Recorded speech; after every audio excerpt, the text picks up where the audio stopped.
Sixth question. The Bogue compound tricalcium aluminate in clinkering process of cementase. இந்த Bogue compound வந்து எதெல்லாம் பாத்தீங்க அப்படின்னா அதுல வந்து 4 காம்பவுண்ட் இருக்கு.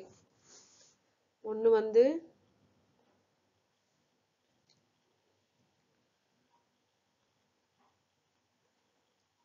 C3S, C2S, C3A, C4A, F. இதுல வந்து பாத்தீங்கன்னா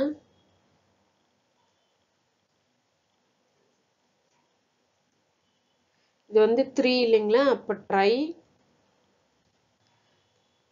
calcium silicate, டை 2 வந்து டை, அப்போ so dicalcium silicate, tri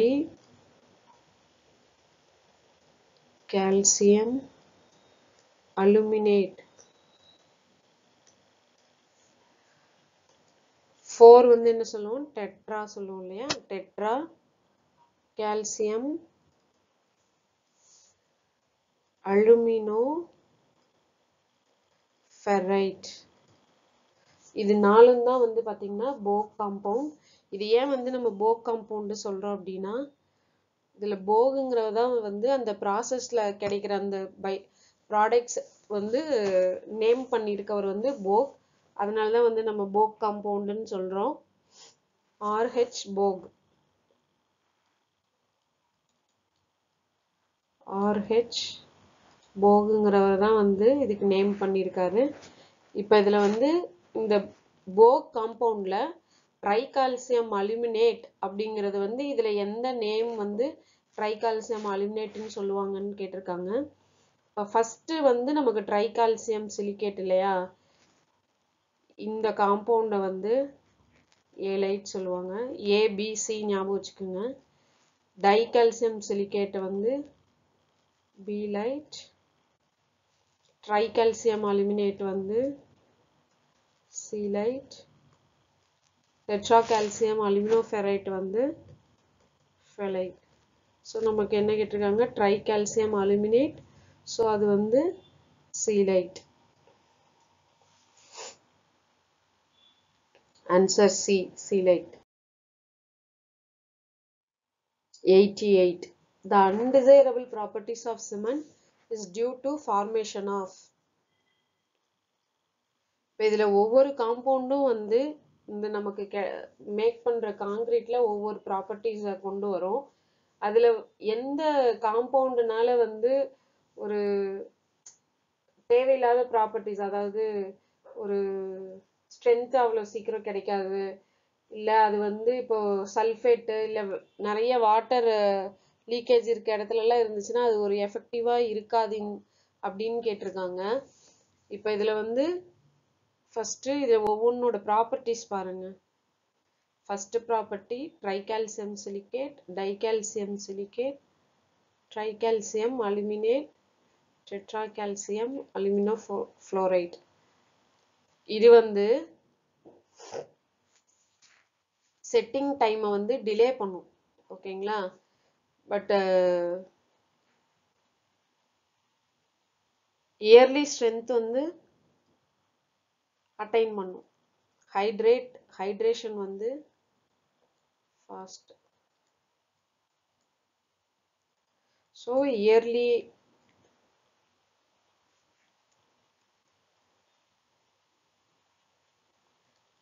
strength. Dicalcium silicate வந்து லேட்டர் ஸ்ட்ரென்த் அட்டைன் பண்றதுக்கு யூஸ் ஆகும்.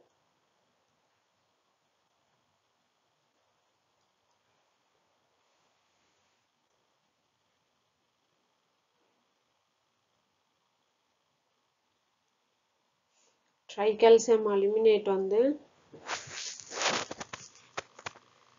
Very fast hydration.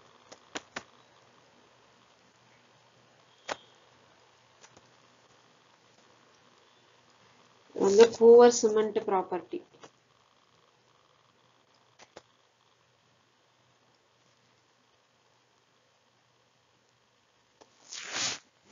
இல்ல வெரி ஃபாஸ்ட் ஹைட்ரேஷன் இருக்கனால இது வந்து less resistance to sulfate attack.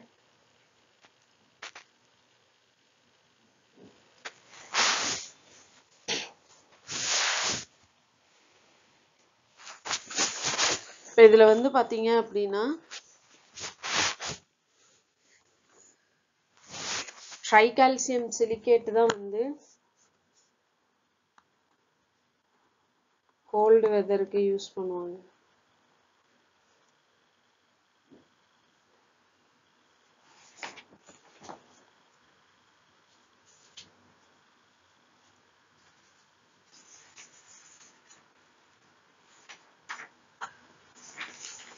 இதுல வந்து நீங்க ஆக்சுவலா இப்போ ஒரு கொஸ்டின் படிக்கும் போது அது ரிலேட்டடா இருக்க எல்லாத்தையும் வந்து தெரிஞ்சுக்கிட்டீங்க அப்படின்னா இது சம்பந்தமான கொஸ்டின்ஸ் வரும்போது உங்களுக்கு வந்து ஆன்சர் பண்ண ஈஸியா இருக்கும். அதனாலதான் வந்து எல்லாத்தையும் ஒரு டீட்டெயிலா எக்ஸ்பிளைன் பண்ணிட்டு இருக்கேன். இதுல வந்து less resistance to sulphate attack, இதுக்கப்புறம் இது ஈஸியா சீக்கிரம் வந்து செட் ஆயிடும். ஸோ அப்ப வந்து அன்டிசைரபிள் ப்ராப்பர்ட்டிஸ் எதுக்கு வந்து இருக்கு அப்படின்னு பார்த்தோம் அப்படின்னா இந்த ட்ரைகால்சியம் அலுமினேட் தான் வந்து undesirable properties of cement is due to formation of tricalcium aluminate. இதுல இன்னொரு விஷயம் நீங்க தெரிஞ்சுக்கணும். இப்ப இந்த 4 காம்பவுண்டும் பாத்தீங்கன்னா ஆக்சுவலா அது வந்து ரெண்டும் முக்கியமான ஒரு இது ஹீட் ஆஃப் ஹைட்ரேஷன் ஸ்ட்ரென்த் இது ரெண்டையும் கம்பேர் பண்ணி அந்த ஆர்டர்ல வந்து அரேஞ்ச் பண்ண சொல்லுவாங்க. அது கூட ஒரு கொஸ்டினா வரதுக்கு சான்சஸ் இருக்கு.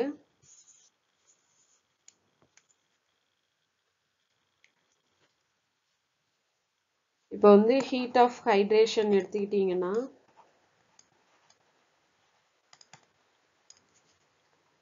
ஃபர்ஸ்ட் அதிகமா இருக்கிறது பாத்தீங்கன்னா C3A தான் வந்து அலுமினேட்டுக்கு higher heat of hydration.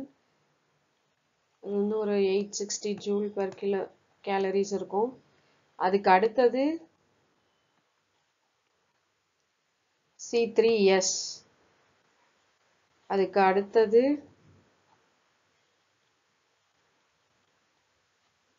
C4 அலுமினோஃபெரைட், அடுத்தது டைகால்சியம் சிலிகேட். ஆக்சுவலா பாத்தீங்கன்னா டைகால்சியம் சிலிகேட்டுக்கு தான் வந்து very less heat of hydration.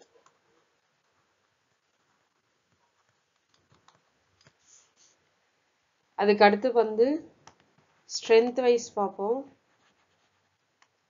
Strength wise பார்த்தீங்கன்னா ஃபர்ஸ்ட் வந்து சிலிகேட், டைகால்சியம் சிலிகேட்,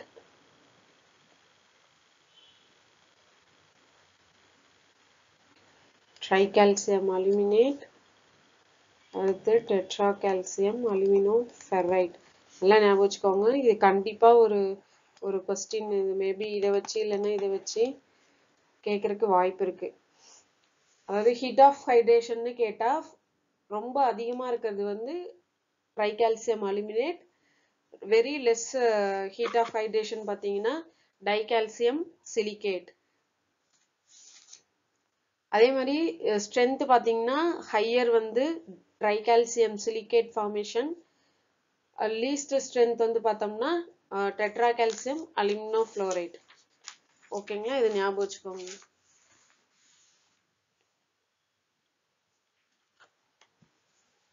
அடுத்த கொஸ்டின்.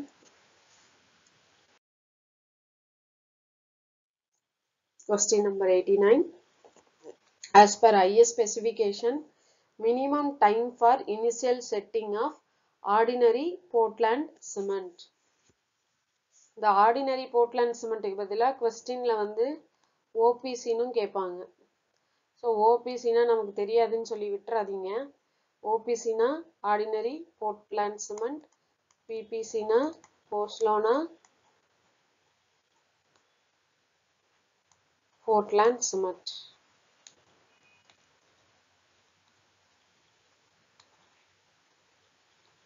ஓகேங்களா. இப்போ இதுல வந்து செட்டிங் டைம்னு பார்த்தா 2 டைம் இருக்கு. ஒன்று வந்து இனிஷியல் செட்டிங் டைம், இன்னொன்று வந்து ஃபைனல் செட்டிங் டைம். இப்போ initial setting time, final setting time, இன்னொரு ப்ராப்பர்ட்டியும் வந்து நம்ம சிமெண்ட்டுக்கு கண்டுபிடிப்போம். அது வந்து கன்சிஸ்டன்சி. இந்த மூணும் initial setting time plus final setting time, consistency, இது எல்லாத்தையுமே எந்த டெஸ்ட் மூலமா கண்டுபிடிப்போம்னா விக்கெட் apparatus வச்சு இந்த செட்டிங் டைம் வந்து கண்டுபிடிப்போம். இப்போ இந்த இனிஷியல் செட்டிங் டைம் அப்படிங்கிறது என்னன்னா, இனிஷியலா வந்து ஒரு காங்கிரீட்டை மிக்ஸ் பண்ணி போர் பண்ணும்போது அது செட் ஆகிறதுக்கு எவ்வளோ டைம் வந்து எடுத்துக்குதுங்கிறது இனிஷியல் செட்டிங் டைம். இந்த ஃபைனல் செட்டிங் டைம் வந்து நம்ம ஒரு போர் பண்ணதுக்கு அப்புறம் அது வந்து ரொம்ப ஹார்டன் ஆகும் பார்த்தீங்களா, அப்போ அந்த ஸ்டேஜுக்கு வந்து எவ்வளோ ஹவர்ஸ் எடுத்துக்கும் ஃபைனல் செட்டிங்க்குங்கிறது ஃபைனல் செட்டிங் டைம். இப்போ ஒரு ஆர்டினரி போர்ட்லேண்ட் சிமெண்ட்டுக்கு வந்து பார்த்தீங்கன்னா initial setting time 30 minutes, final setting time வந்து பார்த்தீங்கன்னா 10 hours. இது வந்து ஓபிசிக்கு. இப்போ நமக்கு நிறைய வெரைட்டியான சிமெண்ட் இருக்கு பார்த்தீங்களா, அது ஒவ்வொரு கண்டிஷனுக்கு ஏற்ற மாதிரி யூஸ் பண்ணுறதுக்கு அதோட ப்ராப்பர்ட்டிஸை வேரி பண்ண நம்ம அட்மிக்சரை ஆட் பண்ணால் அப்போ வந்து நமக்கு initial setting time, final setting time கொஞ்சம் மாறும். ஸோ இப்போ ஆர்டினரி போர்ட்லேண்ட் சிமெண்ட்டுக்கு இதுதான் initial setting time 30 minutes, final வந்து 10 hours. அப்போ ஆப்ஷன் பி 30 minutes.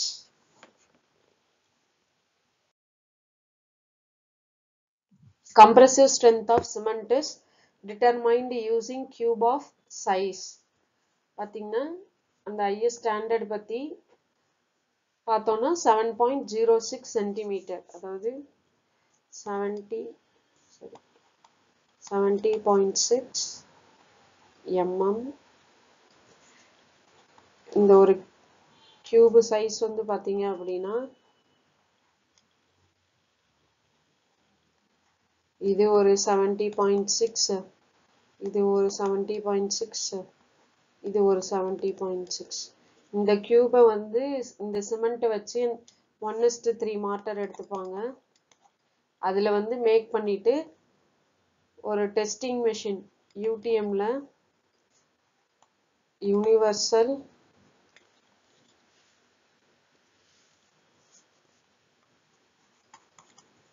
டெஸ்டிங் மெஷின்னு சொல்லுவோம்.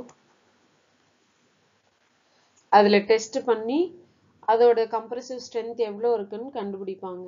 இப்போ இது வந்து சிமெண்ட்டுக்கு 70.6 கியூப் சைஸ். இப்போ அதுவே காங்கிரீட்டுக்கு வந்து கம்ப்ரெசிவ் ஸ்ட்ரென்த் கண்டுபிடிக்கணும்னா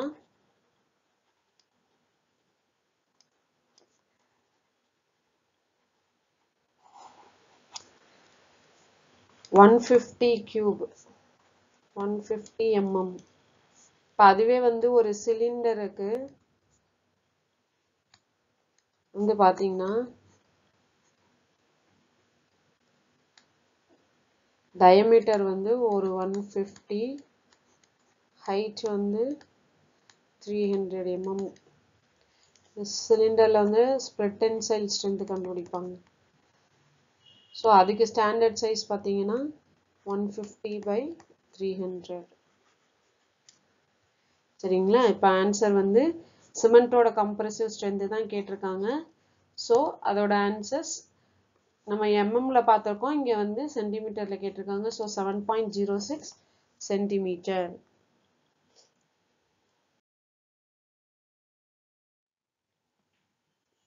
The type of stone masonry without any mortar. இப்போ ஒவ்வொரு ஆப்ஷனும் பார்த்துட்டே வாங்க, உங்களுக்கே வந்து ஆன்சர் தெரிஞ்சிடும். இப்போ இதில் ரேண்டம் ரபிள் மேசன்ட்ரி, அதாவது 2 மேசன்ட்ரி இருக்கு. ரபிள் மேசன்ட்ரி, இன்னொன்று ஆஸ்லார் மேசன்ட்ரி. இதில் வந்து பார்த்தீங்கன்னா ரபிள் மேசன்ட்ரியில் ஒரு ட்ரெஸ்ஸிங் அப்படின்னா ஒரு ரெகுலர் ஷேப்புக்கு எதுவும் நம்ம வந்து இது பண்ணாமல் அப்படியே யூஸ் பண்ணுறது வந்து ரபிள் மேசன்ட்ரி. இப்போ அது ஒரு ஷேப் இப்படி இருக்குன்னா அதையே வச்சுட்டு இந்த இடத்துல இன்னொரு பிளாக் வச்சுட்டு பண்ணுவாங்க. பட் ஆனால் ஆஷ்லர் மேசன்ரியில் அப்படி கிடையாது. அதை வந்து ஃபைனாக அதை செதுக்கி அதை ஒரு ஷேப்பு ஸ்ட்ரெயிட்டு ஷேப்புக்கு ஃபைனாக வந்து அரேஞ்ச் பண்ணுவாங்க ஆஷ்லர் மேசன்ரியில். இப்போ இதில் வந்து என்ன டைப் இருக்குது, ரேண்டம் ரபிள், பாலிகோனல் ரபிள். இதில் ரேண்டம் ரபிள்னா நம்ம அந்த ஷேப் இர்ரெகுலர் ஷேப்பில் எப்படி இருக்கோ அதை அப்படியே வச்சு நம்ம ஒரு மேசன்ரி ஒரு வால் பில்ட் பண்ணுறோம் அப்படின்னா அது வந்து ரேண்டம் ரபிள் மேசன்ரி.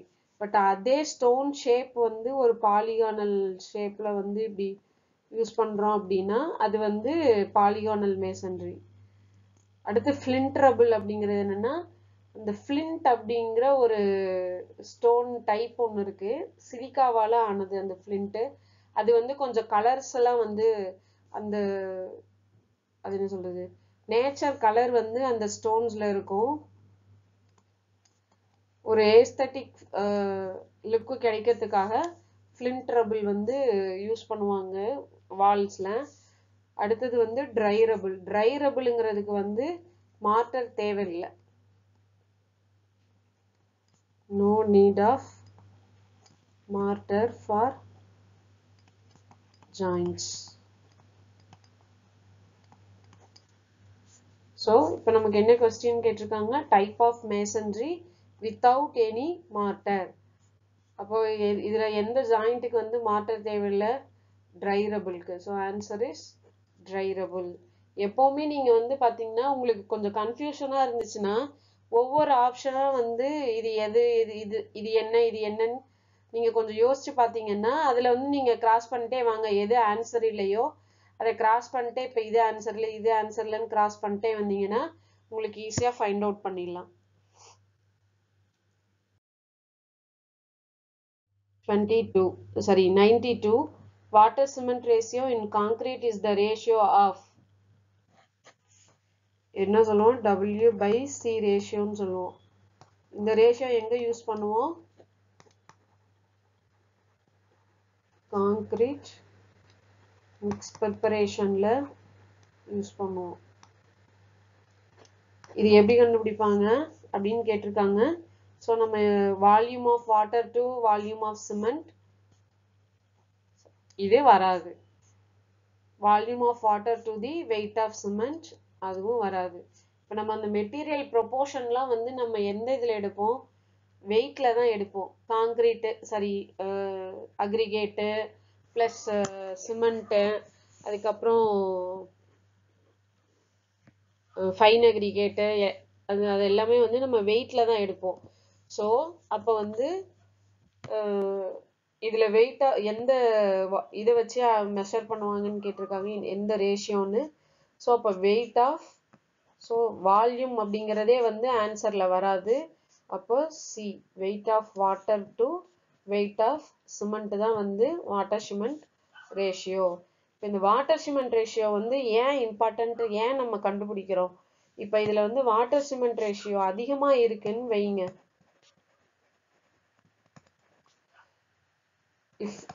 அதிகமாக இருக்குது அப்படின்னா என்ன ஆகும், மெட்டீரியல்ஸ்லாம் வந்து பார்த்தீங்கன்னா ஒரு கரெக்டாக பைண்ட் ஆகாது. அந்த ஃப்ளோ வந்து ரொம்ப அதிகமாக இருக்கும் காங்கிரீட்டுக்கு. எடுத்து நீங்கள் ஒரு போர் பண்ணுறீங்க ஒரு பெரிய ஏரியாவில் அப்படின்னா அது பாட்டுக்கு ஓடும், மெட்டீரியல்ஸ் எல்லாம் பிரிஞ்சிருக்கும். பட் ஆனால் வந்து ஈஸியாக ஸ்ப்ரெட் ஆகும் ஒரு ஃப்ளோரில் போட்டிங்க அப்படின்னா. அந்த மாதிரி ஸ்ப்ரெட் ஆகிறதுக்கு பேர் என்னன்னா ஒர்க்கபிலிட்டி. இந்த காங்கிரீட்டை ஈஸியாக நம்மளால போர் பண்ண முடியும், அந்த காங்கிரீட்டை வச்சு ஈஸியாக ஒர்க் பண்ண முடியும். ஸோ அப்போ ஒர்க்கபிலிட்டி வந்து அதிகமாகும். இப்போ ஒர்க்கபிலிட்டி அதிகமாச்சுன்னா என்ன ஆகும், ஸ்ட்ரென்த்து டிக்ரீஸ் ஆகும். ஸோ அப்போ எந்த அளவுக்கு வாட்டர் சிமெண்ட் ரேஷியோ வந்து ஆப்டிமமாக இருக்கோ அந்த அளவுக்கு தான் நம்மளால ஸ்ட்ரென்த் அட்டைன் பண்ண முடியும். சரிங்களா?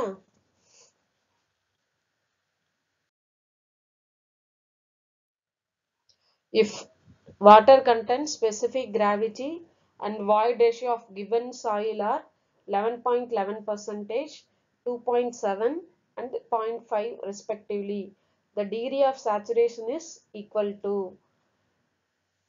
இப்போ இந்த சாயில் மெக்கானிக்ஸில் வந்து ஒரு ஃபர்ஸ்ட் யூனிட்டில் நிறைய ஃபார்முலாஸ் அந்த ரிலேஷன்ஷிப்லாம் கொடுத்துருப்பாங்க soil ப்ராப்பர்ட்டிஸ்க்கு.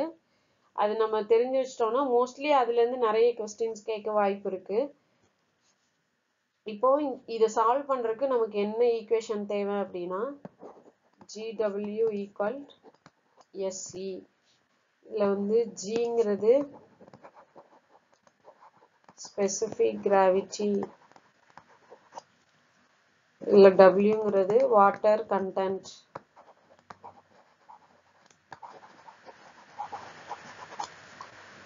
எஸ்ங்கிறது degree of saturation,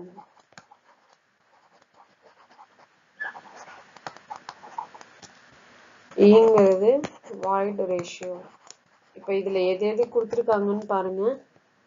water content, specific gravity and void ratio இது கொடுத்துருக்காங்க.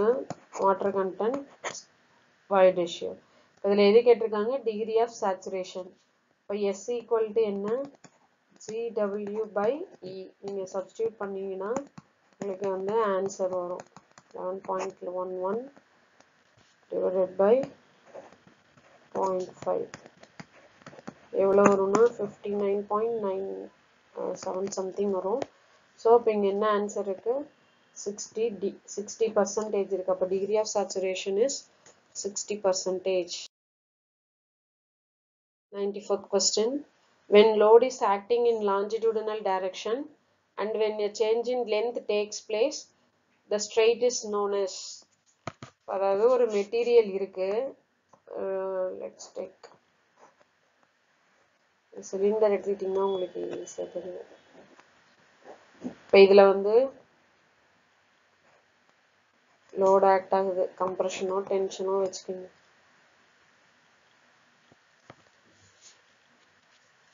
இப்போ இதுல வந்து லோடு ஆக்ட் ஆகிறதுனால இந்த ஸ்ட்ரெயிட் போர்ஷன்ல என்ன உங்களுக்கு வந்து கம்ப்ரெஷன் ஆகும்போது என்ன ஆகும்? இது வந்து ஒரிஜினல் லென்த். கம்ப்ரெஷன் ஆகும்போது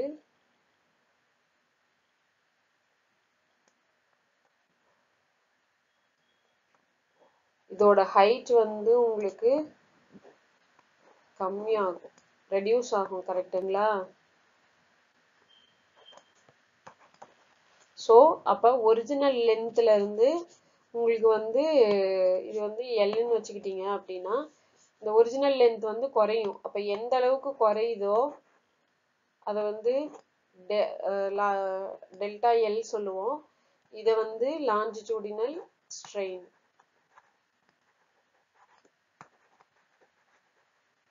அதுவே இப்போ ஒரு பொருளை ப்ரெஸ் பண்ணும்போது அது பல்க் ஆகும்ல. இப்போ இந்த மாதிரி பல்க் ஆகும்போது இதோட டயமீட்டர் வந்து சேஞ்ச் ஆகும். ஓகேங்களா?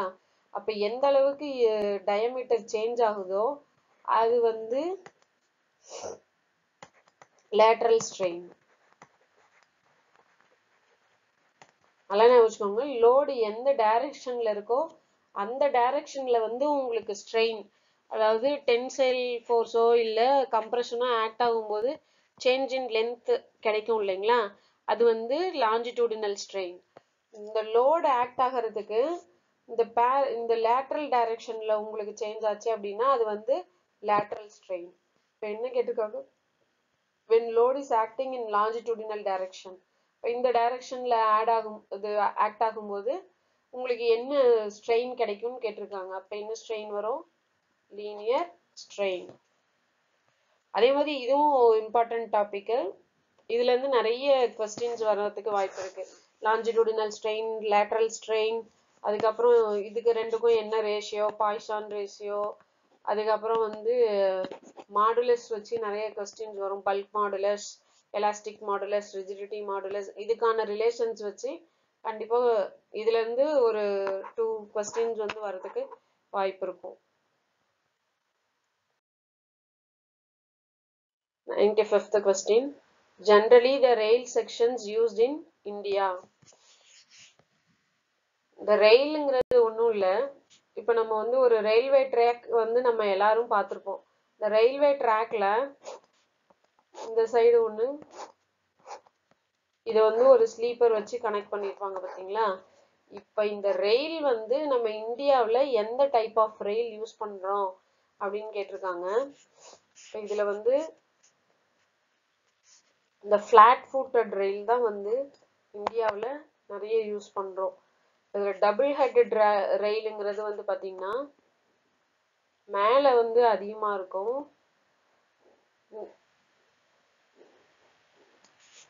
கீழே வந்து உங்களுக்கு அதாவது பாட்டம் ஃபிளாஞ்ச் வந்து உங்களுக்கு லென்த் கம்மியா இருக்கும், டாப் ஃபிளாஞ்ச் வந்து அதிகமா இருக்கும். இதை வந்து வெப்னு சொல்லுவோம். பாட்டம்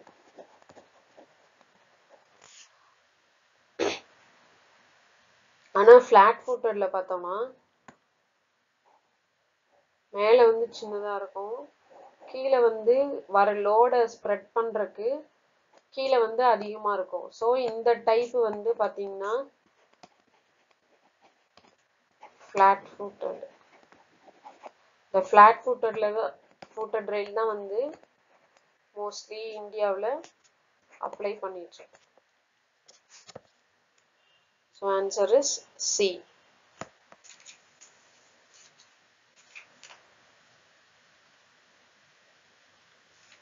ஆக்சுவலா வந்து பாத்தீங்கன்னா இப்ப இந்த flat footed rail வந்து விக்னோல் ரயில்ஸ்ன்னு சொல்லுவாங்க.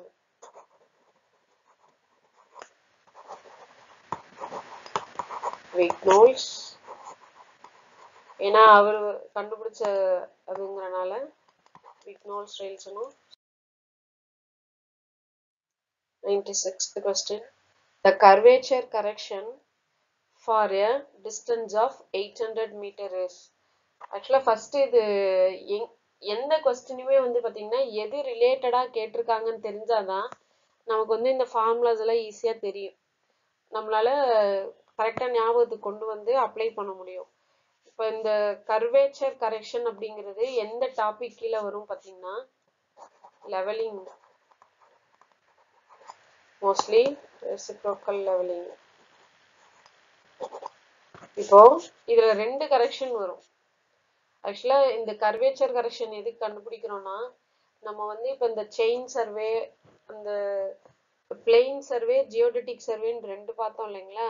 அதுல பிளெயின் சர்வேல வந்து இந்த எர்த் வந்து கர்வேச்சர் போர்ஷன்ல இருக்குங்கிறத நம்ம கன்சிடர் பண்ணாம இது வந்து பிளெயினா கன்சிடர் பண்ணுவோம். இப்போ நம்ம இந்த கர்வேச்சர் போர்ஷனுக்கு நம்ம லெவலிங் பண்ணும்போது வந்து பாத்தீங்கன்னா நம்ம வந்து ஸ்ட்ரெயிட்டா தான் வந்து நமக்கு எடுக்கும் அந்த நம்ம எடுக்கிற வேல்யூ. பட் ஆனா நமக்கு இந்த போர்ஷன் வந்து கர்வா வருது இல்லையா. அப்போ ஸோ இந்த கரெக்ஷன் வந்து நம்ம வந்து அப்ளை பண்ணணும் அந்த லெவலுக்கு. ஸோ அந்த ரெண்டு கரெக்ஷன் என்ன நம்ம லெவலிங்க்கு யூஸ் பண்ணுவோம் அப்படின்னா, ஒன் இஸ் கர்வேச்சர் கரெக்ஷன்,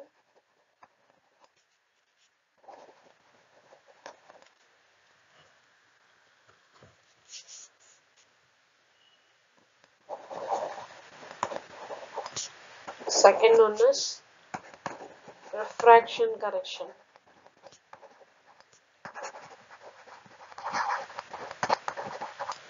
இப்போ இல்ல கர்வேச்சர் கரெக்ஷனுக்கு என்ன ஃபார்முலான்னு பார்ப்போம். d square by 2r. இந்த ரிஃப்ராக்ஷன் இது வந்து always negative. Curvature correction always negative. Refraction correction வந்து பாசிட்டிவ். இது வந்து 1/7 of d square by 2r. இப்போ இதுவே வந்து கம்பைன்டு கரெக்ஷன் பாத்தீங்கன்னா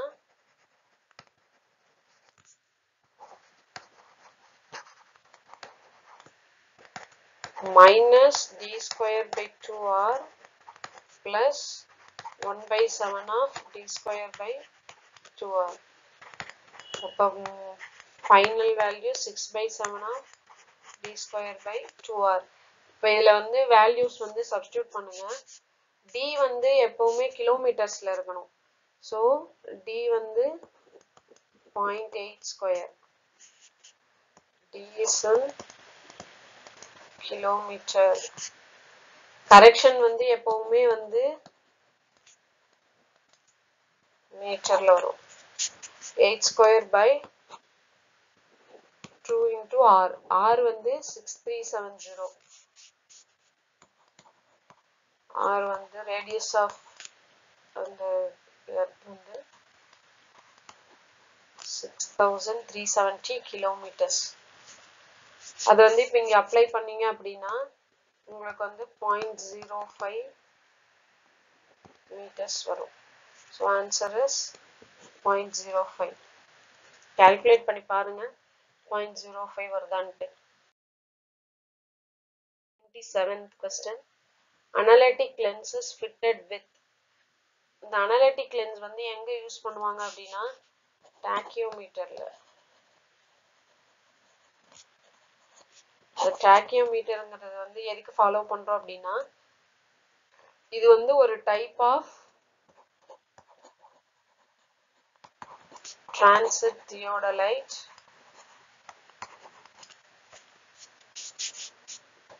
with stadia diaphragm. இதுல வந்து இந்த லென்ஸ்ல வந்து பாத்தீங்கன்னா ஸ்டாடியா ஹேர் இருக்கும்.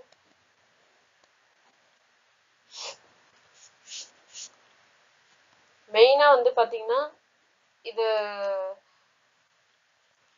இந்த அனலிட்டிக் லென்ஸ் எதுக்கு யூஸ் பண்றாங்க அப்படின்னா அந்த டிஸ்டன்ஸை வந்து அந்த ஸ்டாஃப் இன்டர்செப்டருக்கு டைரக்ட்லி ப்ரொபோர்ஷனலா மாத்துறதுக்காக இந்த டாக்கியோமீட்டர் யூஸ் பண்ணுவோம். இது வந்து ஒரு கான்வெக்ஸ் லென்ஸ்.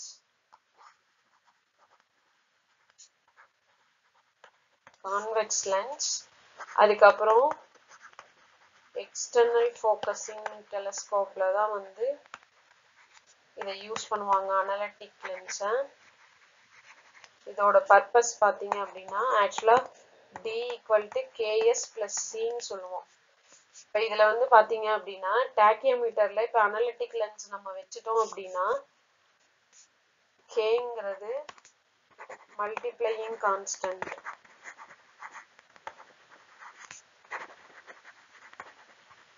அனலிட்டிக் லென்ஸுக்கு 100, C வந்து அடிட்டிவ் கான்ஸ்டன்ட், இது வந்து 0. இப்போ இதை அப்ளை பண்ணுங்க. D = K × S. C வந்து 0 ஆயிடும். K × S. இப்போ எப்படி இருக்கு? Directly proportional to S. இதை வந்து கொண்டு வரதுக்காக தான் வந்து நம்ம இந்த டாக்கியோமீட்டர்ல இந்த அனலிட்டிக் லென்ஸ் ப்ரொவைட் பண்றது. ஞாபகம் வச்சுக்கோங்க. ஏன்னா இந்த இதுவும் கேட்பாங்க. K = 100. இதெல்லாம் கூட வந்து C அடிட்டிவ் கான்ஸ்டன்ட் அனலிட்டிக் லென்ஸ்ல எவ்வளோ, அதுக்கப்புறம் இதுல யூஸ் பண்றது என்ன லென்ஸ், கான்வெக்ஸ் லென்ஸா என்னது, அப்புறம் இந்த டாக்கியோமீட்டர்ல யூஸ் பண்றது வந்து என்ன டைப் ஆஃப் தியோடலைட், அது எல்லாமே வந்து கேட்பாங்க. இது எல்லாமே வந்து ஒரு இம்பார்ட்டன்ட் பாயிண்ட் ஞாபகம் வச்சுக்கோங்க.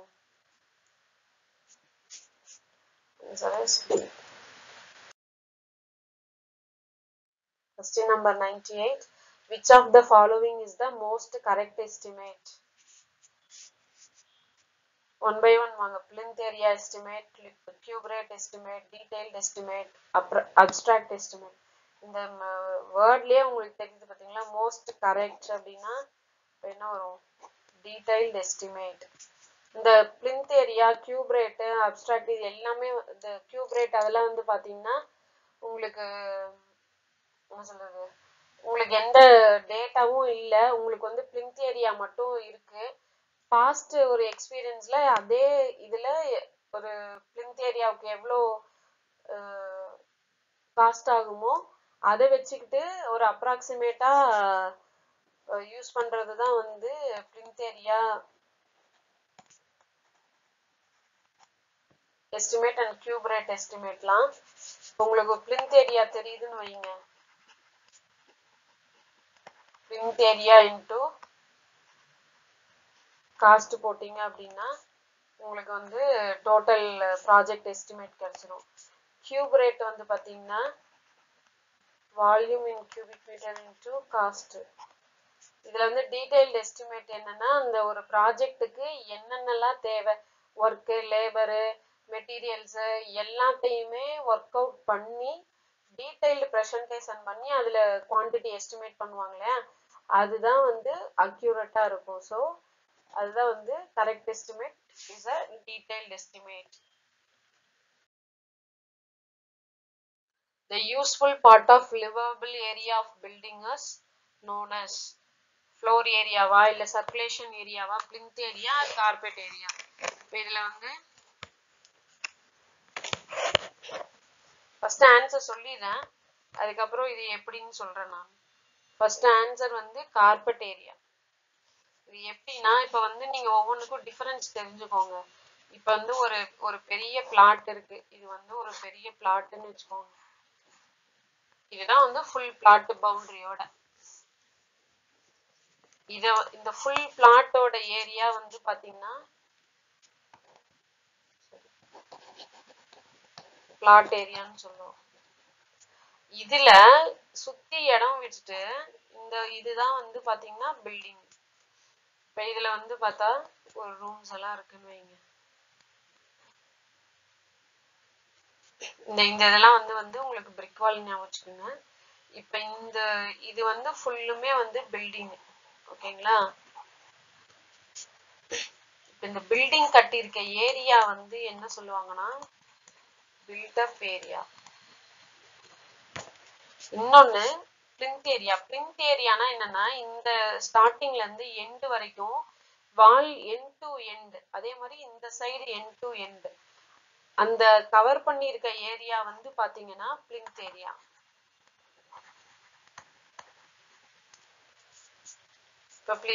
அடுத்தது ஃப்ளோர் ஏரியா. ஃப்ளோர் ஏரியானா என்னன்னா இன்சைடு வந்து இப்ப இந்த பிளிந்த் ஏரியால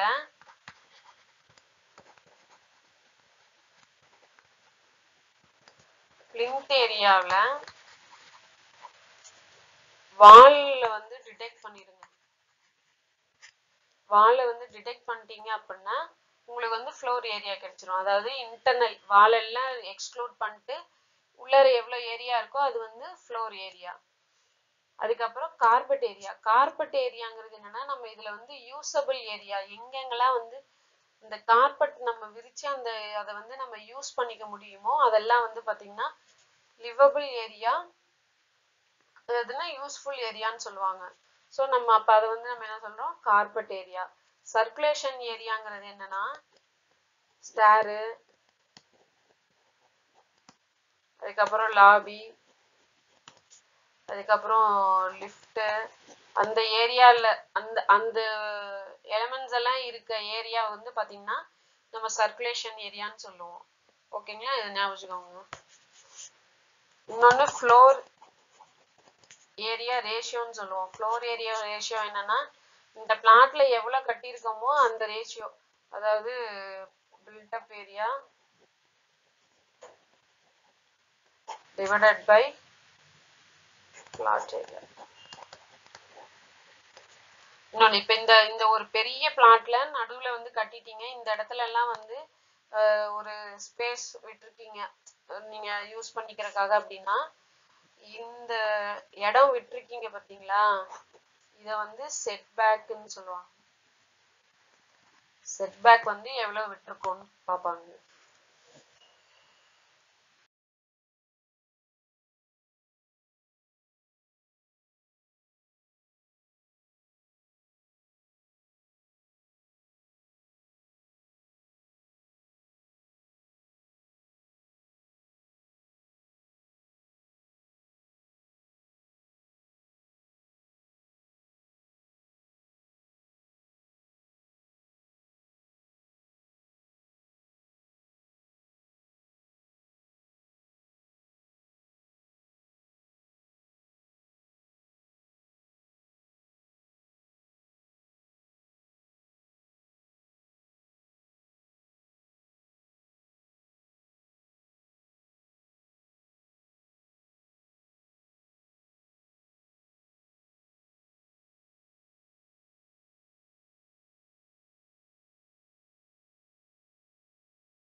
இன்னைக்கு நம்ம ஒரு 10 questions வந்து நம்ம இப்ப பார்த்த கொஸ்டின் எல்லாமே வந்து டிஎன்பிஎஸ்சி 2015ல கேட்டிருந்த கொஸ்டின்ஸ்.